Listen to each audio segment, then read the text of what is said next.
the play button stopped working on this GE dryer. There's the part number. I also have that down here, model for you to see if yours is the same. I think the same control panel is on more than one though. So what you'll do is you remove the screws from the back of this thing here, obviously unplug it. There's 1, 2, 3, 4, 5, 6 screws. And then a few bolts here on the front. There, there, and there. And that should enable you to separate this.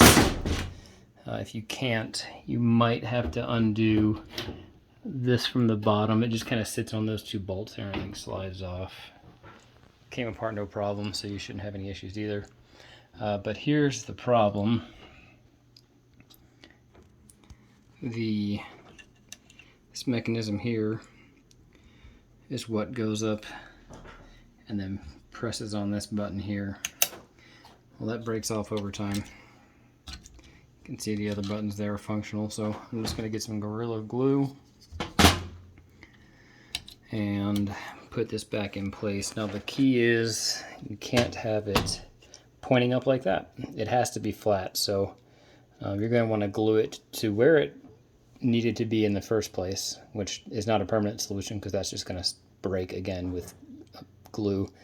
I'm also going to glue it to the right here. This doesn't provide any spring action, so flexibility is not key. This button here, I believe, has plenty of spring in it to pull it back or put it back into position. And once you get that glued on, it should be good to go.